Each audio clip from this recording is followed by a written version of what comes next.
I never thought I would find myself sitting on the edge of my bed, staring blankly at the wall, feeling as if the very foundation of my life had crumbled beneath me. The sun was setting outside, casting long shadows across the room, but I felt no warmth. Just a cold, gnawing emptiness that had settled in my chest. It was a feeling I had never known before, a mix of betrayal and despair that wrapped around me like a suffocating blanket. Just a week ago, I had been blissfully unaware of the storm brewing just beneath the surface of my relationship with Mark. We had been together for 3 years, and I had thought we were building a life together. We shared dreams, laughter, and even the mundane moments that made up our days. I had envisioned a future filled with love and companionship, but now, all of that felt like a cruel joke. The betrayal came crashing down on me like a tidal wave. I had come home early from work, excited to surprise Mark with his favorite dinner. As I entered our apartment, the smell of something sweet wafted through the air, and I felt a flicker of joy. But that flicker was extinguished in an instant when I heard laughter coming from the bedroom. It was a sound I had always associated with happiness, but that day, it felt like a dagger to my heart. I stood frozen in the doorway, my heart racing as I pushed the door open. There they were, Mark and Sarah, my best friend, tangled together in a way that shattered my world. The laughter died in an instant, replaced by a heavy silence that felt like a suffocating weight.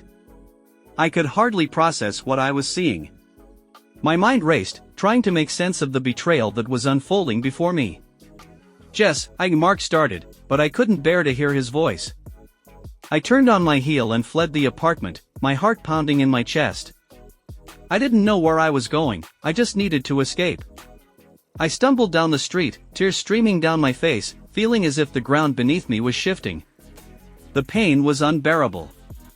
I felt like I was drowning in a sea of emotions: anger, sadness, and a deep sense of shame. How could I have been so blind? How could I have trusted them both so completely? I had always prided myself on my intuition, but now I felt like a fool. The uncertainty of what lay ahead loomed over me like a dark cloud, and I couldn't shake the feeling that I was spiraling into despair. I found myself at a small park, the sun dipping below the horizon, casting a golden hue over the trees. I sat on a bench, my hands trembling as I tried to process the whirlwind of emotions. I felt anger bubbling up inside me, a fierce rage directed at Mark and Sarah for their betrayal. But beneath that anger was a deep sadness, a mourning for the relationship I thought I had. As I sat there, I couldn't help but replay the moments we had shared, the laughter, the late-night talks, the plans for the future.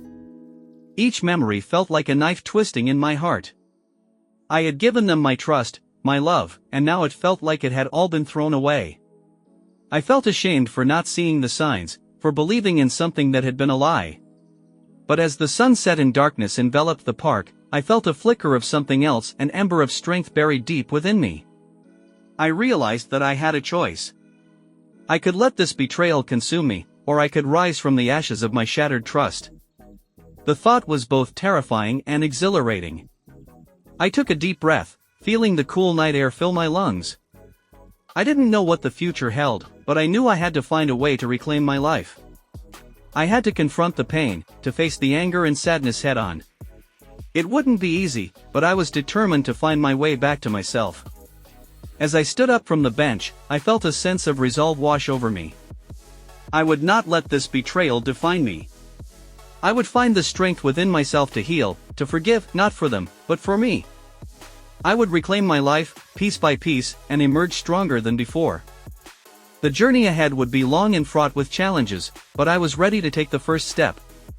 The days that followed were a blur of emotions, each one crashing over me like waves against a rocky shore.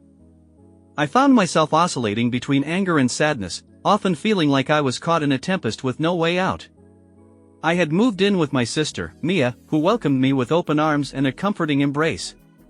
She had always been my rock, and in this moment of turmoil, I was grateful for her unwavering support. Mia was a few years older than me and had always been the more pragmatic one.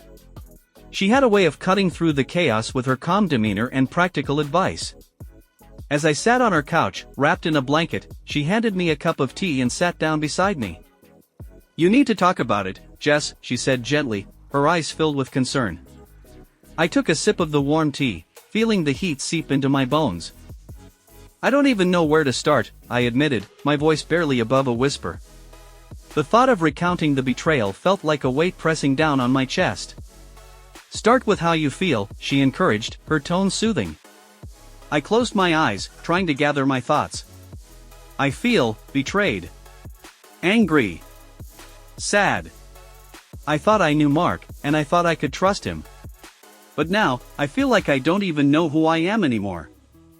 Nia nodded, her expression empathetic. It's okay to feel that way. You've been through something incredibly painful. It's going to take time to process it all. Time. That word echoed in my mind. I had always been the type to rush through life, eager to move on to the next chapter. But now, I realized that I needed to slow down and allow myself to feel the full weight of my emotions. As the days turned into weeks, I found myself grappling with a range of feelings. Anger often bubbled to the surface, especially when I thought about Mark and Sarah. I had trusted them both implicitly, and the betrayal felt like a knife in my back. I would often find myself pacing the small living room, my fists clenched, imagining what I would say to them if I ever saw them again. But then there were moments of profound sadness, where I would curl up on the couch, tears streaming down my face as I mourned the loss of my relationship. I missed the little things, the way Mark would make me laugh, the comfort of his presence, the plans we had made for the future. It felt like a cruel joke that all of that had been stripped away in an instant. One evening, as I sat on the couch, I received a text from Mark.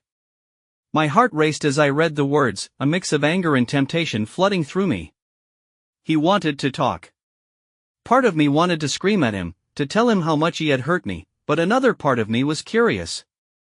What could he possibly say that would make any of this better?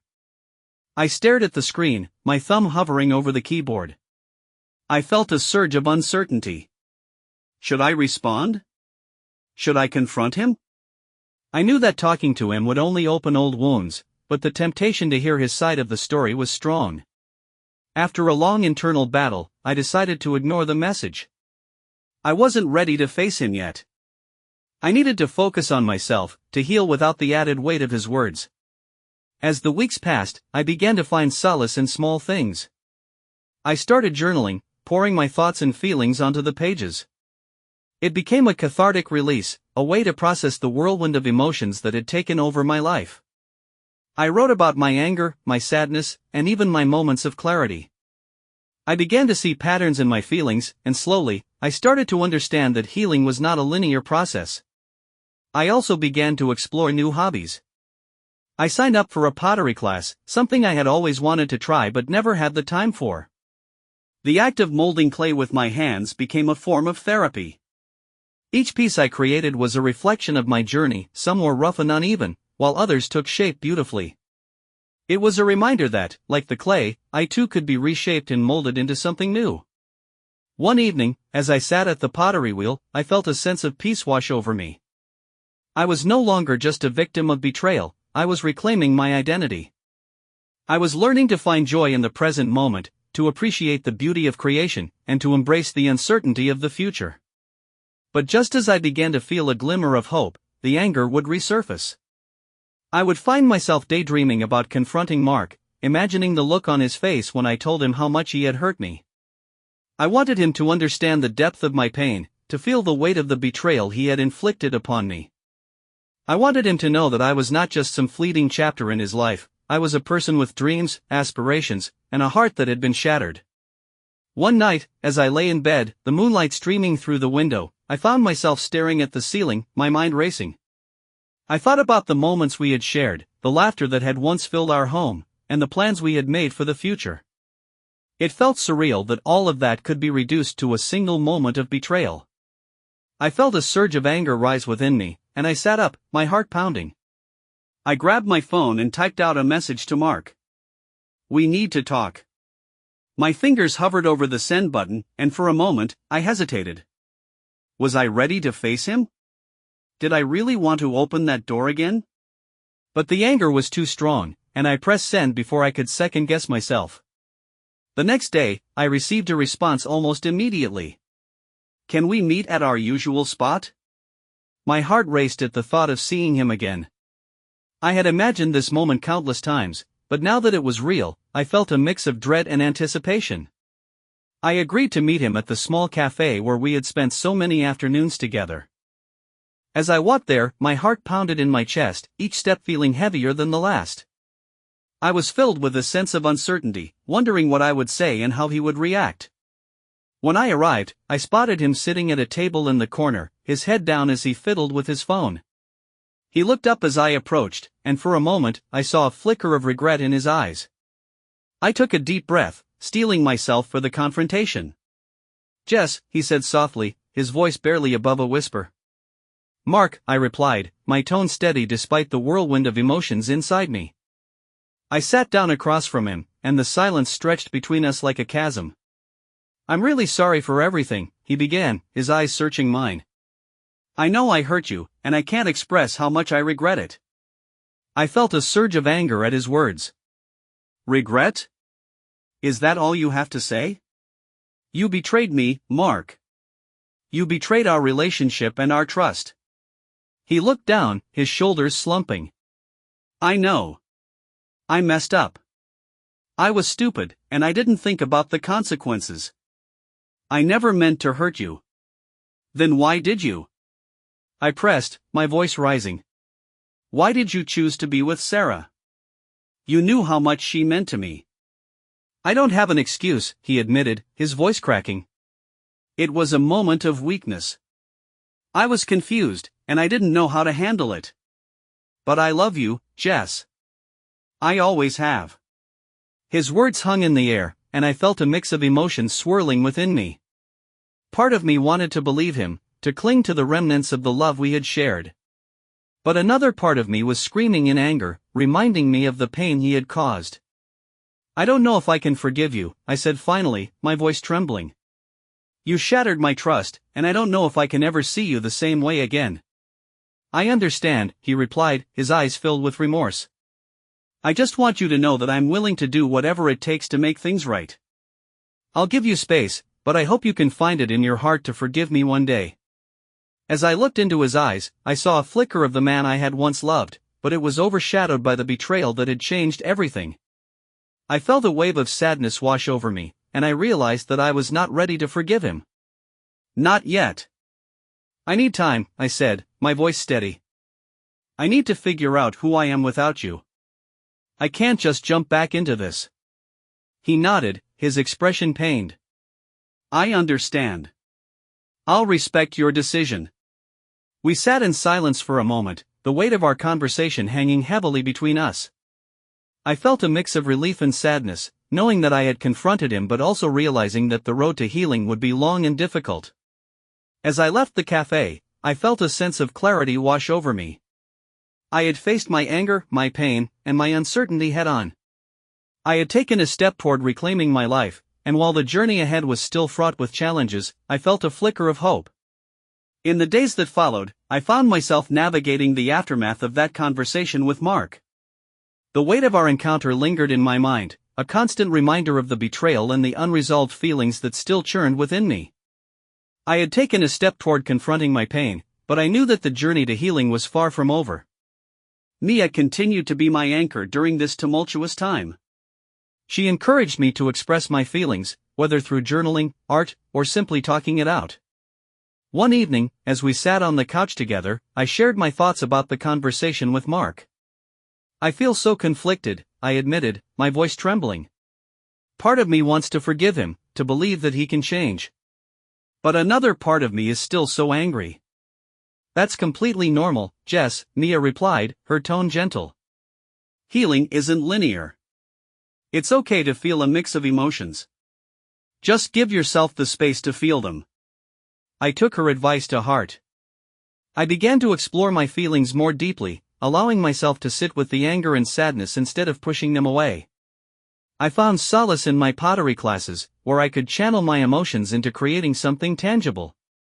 Each piece I crafted became a reflection of my journey, some were rough and imperfect, while others took shape beautifully, much like my own healing process. One day, as I was working on a new piece, I felt a surge of inspiration. I decided to create a series of pots, each one representing a different emotion I had experienced since the betrayal. The first pot was a deep, dark blue, symbolizing my sadness. The second was a fiery red, representing my anger. The third was a soft green, embodying the hope I was beginning to feel. As I shaped the clay, I felt a sense of empowerment wash over me. I was no longer just a victim of betrayal, I was reclaiming my narrative. I was learning to embrace the complexity of my emotions, to acknowledge that it was okay to feel both anger and hope simultaneously. But just as I began to find my footing, I received another text from Mark. "Can we talk again? I really want to make things right." My heart raced at the thought of seeing him again. Part of me wanted to scream at him, to tell him how much he had hurt me, but another part of me was curious. What could he possibly say that would change anything? I hesitated, my fingers hovering over the keyboard. I wanted to respond, to confront him again, but I also knew that I needed to prioritize my healing. After a long internal battle, I decided to ignore the message. I wasn't ready to face him again, not yet. As the days turned into weeks, I continued to focus on myself. I spent time with Mia, went for long walks in the park, and immersed myself in my pottery. I even started to reconnect with old friends, people I had neglected during my relationship with Mark. It felt liberating to rediscover parts of myself that had been overshadowed by the pain of betrayal. One evening, as I sat in my room, I picked up my journal and began to write. I poured my heart onto the pages, reflecting on my journey so far. I wrote about the anger I had felt, the sadness that had consumed me, and the flickers of hope that were beginning to emerge. I realized that I was no longer defined by Mark's betrayal, I was reclaiming my identity, piece by piece. But just as I began to feel a sense of clarity, I received a call from Mia. "Jess, you need to come to the cafe. Mark is here, and he's really upset." My heart sank at the thought of seeing him again. I felt a mix of dread and curiosity. What could he possibly want now? I took a deep breath, reminding myself of the progress I had made. I was stronger than I had been before, and I could handle whatever was about to unfold. When I arrived at the cafe, I spotted Mark sitting at a table, his head in his hands. He looked up as I approached, and I could see the pain etched on his face.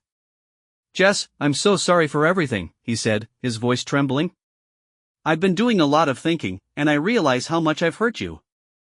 I don't expect you to forgive me, but I want you to know that I'm committed to making things right." I felt a surge of emotions: anger, sadness, and a flicker of hope.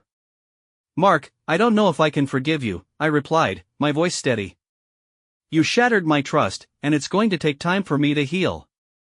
"I understand," he said, his eyes filled with remorse. "But I want to show you that I can change. I'm willing to do whatever it takes to earn your trust back. I know I don't deserve it, but I want to try." His words hung in the air, and I felt a mix of emotions swirling within me. Part of me wanted to believe him, to cling to the hope that he could change. But another part of me was still grappling with the pain of his betrayal. I took a deep breath, trying to find the right words.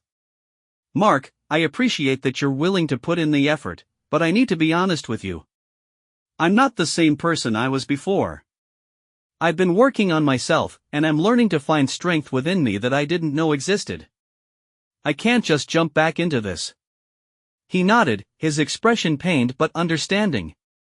"I get it. I don't want to pressure you. I just want you to know that I'm here, and I'm willing to wait. I'll do whatever it takes to show you that I can be better."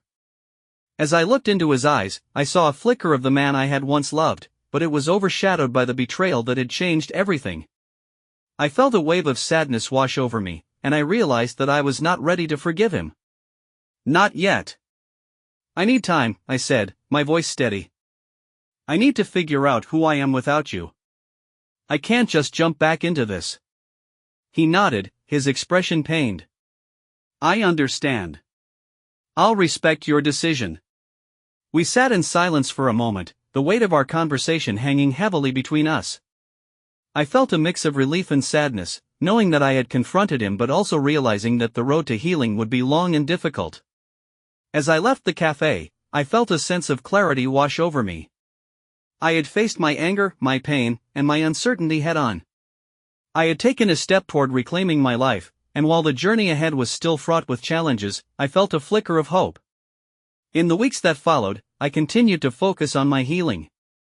I immersed myself in my pottery, creating pieces that reflected my journey. I found joy in the process of creation, and each piece became a testament to my resilience. I also spent time with Mia, who continued to be my rock, offering support and encouragement as I navigated the complexities of my emotions. But the road to healing was not without its challenges. There were days when the anger would resurface, and I would find myself daydreaming about confronting Mark again. I wanted him to understand the depth of my pain, to feel the weight of the betrayal he had inflicted upon me. But I also knew that I had to let go of that anger if I wanted to truly heal. One evening, as I sat in my room, I picked up my journal and began to write. I poured my heart onto the pages, reflecting on my journey so far. I wrote about the anger I had felt, the sadness that had consumed me, and the flickers of hope that were beginning to emerge. I realized that I was no longer defined by Mark's betrayal. I was reclaiming my identity, piece by piece. As the months passed, I began to feel a sense of empowerment. I was no longer just a victim of betrayal, I was a survivor. I had faced my pain, confronted my anger, and learned to embrace the complexity of my emotions. I was learning to forgive, not for Mark, but for myself. One day, as I was working on a new pottery piece, I felt a sense of clarity wash over me. I realized that I had the power to shape my own narrative. I could choose to let go of the anger and sadness that had held me captive for so long. I could choose to embrace the hope that was beginning to blossom within me. With that realization, I decided to reach out to Mark one last time. I sent him a message, letting him know that I was ready to talk again. I wanted to see if he was truly committed to making things right, but I also wanted to ensure that I was ready to face him without the weight of anger holding me back. When we met, I felt a sense of calm wash over me. I had spent so much time grappling with my emotions, and now I was ready to confront the past with a sense of clarity. As we sat down together, I looked into his eyes and saw a flicker of hope. "Jess, I'm so glad you reached out," he said, his voice filled with sincerity. "I've been doing a lot of thinking, and I want you to know that I'm committed to making things right. I know I hurt you, and I'm willing to do whatever it takes to earn your trust back." I took a deep breath, feeling the weight of my emotions settle within me.